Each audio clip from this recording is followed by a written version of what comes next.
دربار آپ نے بنائے ہوئے ہیں بابوں کے.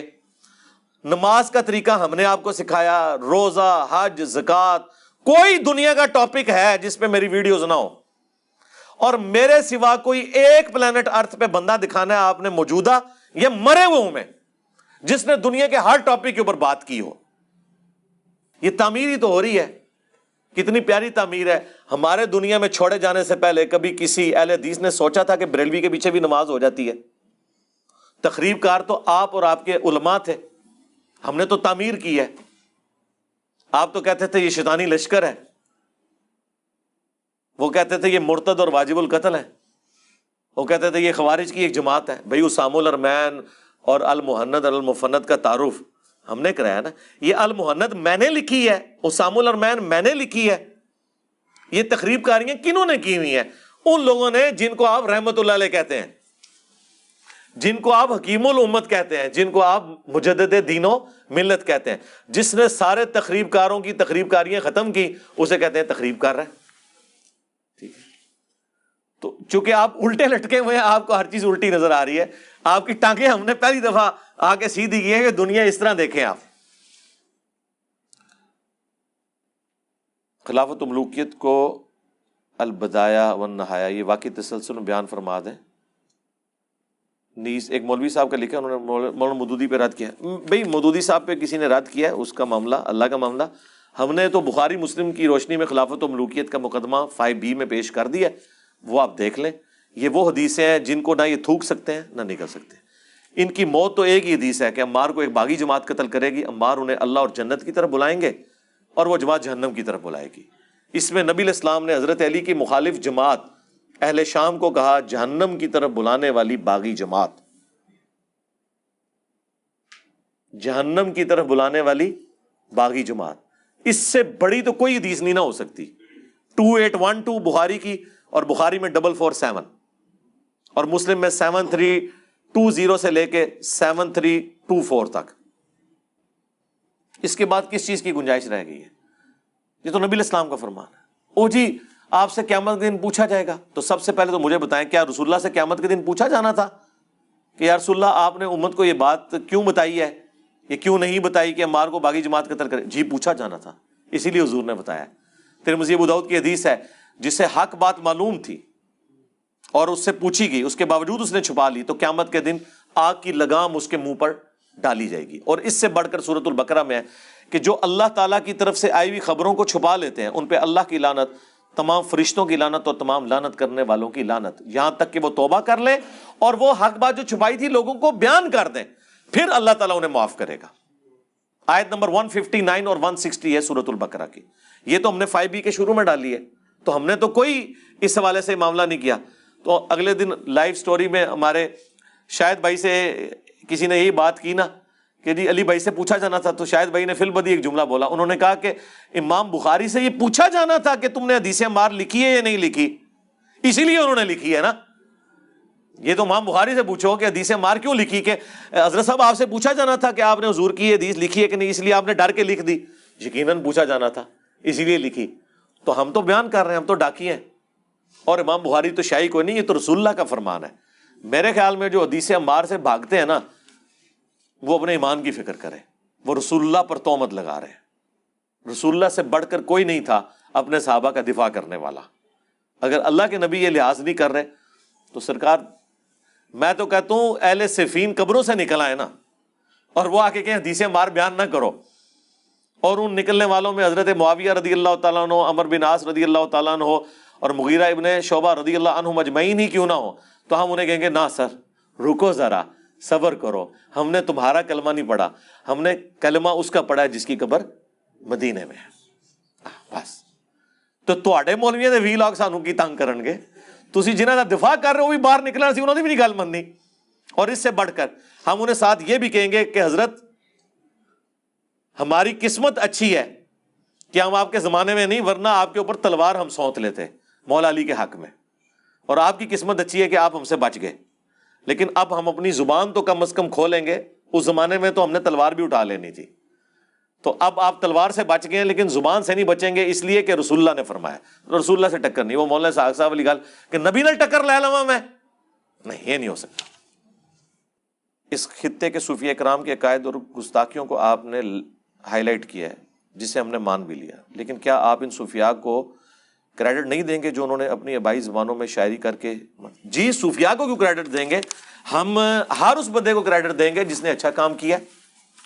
میں فیراڈے کو کریڈٹ دوں گا کہ اس نے بجلی دریافت کی ہے، ورنہ ہماری یہ ویڈیوز نہ ریکارڈ ہو رہی ہوتی۔ میں اجمیر شریف والوں کو کریڈٹ دوں گا کہ انہوں نے پرنٹنگ پریس بنایا، ورنہ آج بخاری مسلم اور قرآن نہ چھاپ رہے ہوتے۔ اجمیر والا بنایا نہیں۔ میں بغداد شریف والوں کو کریڈٹ دیتا ہوں کہ انہوں نے ایک کیمرہ بنایا جس کی وجہ سے ہم جو ہے وہ حرمین کی نماز ڈائریکٹ دیکھ رہے ہوتے ہیں یہاں پہ۔ میں گولڈا شریف والوں کو کریڈٹ دیتا ہوں کہ انہوں نے ٹرین کا انجن بنایا ہے جس کی وجہ سے ہم جلدی پہنچ جاتے ہیں۔ وہ انجن روک سکتے تھے سر، بنائی کسی نے بھی کوئی شے نہیں، ٹھیک ہے نا جی؟ جی ہم کریڈٹ دیتے ہیں، کیوں نہیں دیتے سرکار؟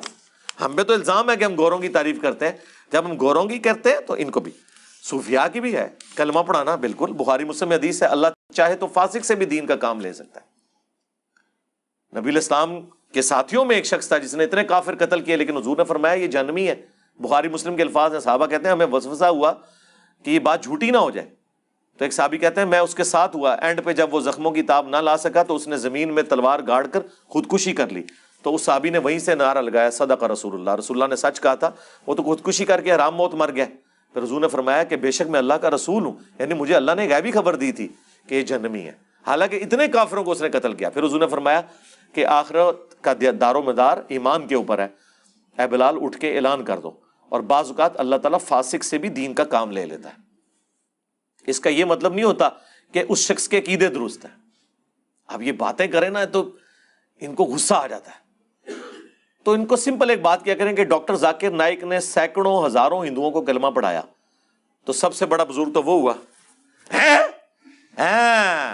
آئے ہو نا ہوں دھاڑ تھلے ترا نکلیا نا تھوڑا 90 لاکھ، اور 90 لاکھ نو چھڈ، 90 تو زیادہ تھے ہندوؤں نو کلمہ ڈاکٹر ذاکر نائک نے پڑھایا نا۔ آپ کے بابوں کا تو پتہ ہی 90 لاکھ تو آبادی نہیں تھی اس زمانے میں۔ تو یہاں پر جو ہم نے خود دیکھا اس کو ولی اللہ کیوں نہیں مانتے؟ اور نہیں جی اس طرح کو ولی ہو جاتا ہے، تو سر اس طرح بھی ولی کوئی نہیں ہوتا۔ جاؤ ہوں پھکی لب گئی ہے، شاہ جی لب گئی ہے پھکی۔ اہل علم بانٹتے ہوئے کیوں ہچکچاتے ہیں؟ بہت سے لوگوں کے پاس علم ہوتا ہے، آج کل پڑھے لکھے طبقے میں بھی علم تو آپ کا خیال ہے بہت سے لوگوں کے پاس ہوتا ہے، ہمارا تو غلط ہی تجربہ ہوا ہے۔ علم نہیں ہوتا، ان کے پاس اپنے بزرگوں کی لکھی ہوئی کتابوں کی باتیں اور سٹوری ہوتی ہیں جو انہوں نے یاد کی ہوتی ہیں۔ علم تو ہے قرآن و سنت کا علم۔ یہ جتنے علماء ٹی وی پہ آ کے مسائل بتا رہے ہیں، کبھی کسی کے منہ سے آپ نے آیت حدیث اور اس کا نمبر سنا ہے؟ آپ کیوں یہ سمجھے ہوئے ہیں کہ یہ لوگ بہت علم والے ہیں؟ علم والے تو وہ ہوں گے حدیث بیان کریں، نمبر بتائیں، نہیں بتا رہے ڈسپلے ہو جائے، کم از کم کتاب کا نام بتائیں، آیت کا ریفرنس کوٹ کریں۔ ہمارے کلپس اپلوڈ ہوتے ہیں کسی بھی ایشو کے اوپر ایک ایک ریفرنس لگتا ہے۔ یہ لوگ تو سطحی باتیں کرتے ہیں، چاہے غامدی صاحب ہوں، چاہے تقی عثمانی صاحب ہوں، چاہے طارق جمیل صاحب ہوں، چاہے الیاس قادری صاحب ہوں، باتیں کر کے سائڈ پہ ہو جاتے ہیں۔ علم والی تو بات ہی کوئی نہیں۔ علم تو وہ ہوگا جو کتاب و سنت کے دلائل کے ساتھ ہوگا۔ اگر رائے پیش کرنی ہے تو میرے خیال ہے عمر شریف سب سے بہتر رائے پیش کر سکتا تھا، کیونکہ اس کی فلوئنسی زیادہ تھی۔ صرف زبان سے بولنے کا نام ہے تو آفتاب اقبال صاحب بہت بڑے عالم دین ہیں، اچھے طریقے سے بول لیتے ہیں، وہ بولنے کا نام تو نہیں ہے نا، ریفرنس ہو، یہی سب سے مشکل کام ہے۔ اس لیے میں نے بات کی تھی کہ لائیو کوسچن آنسر سیشن قرآن و سنت کی روشنی میں کوئی چلا کے بتائے۔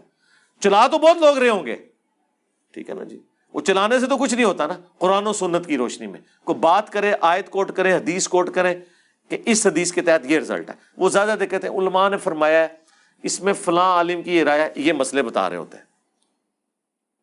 ہمارے لائیو سیشنز اب تو ماشاءاللہ 100 سے اوپر ہو چکے، کوسچن آنسر سیشن لاکھوں میں سوال ہو چکے ہیں، ہزاروں میں نہیں۔ آپ دیکھیں ہر چیز ہم نے اللہ کے فضل سے کلیئر کی ہے، ٹھیک ہے جی۔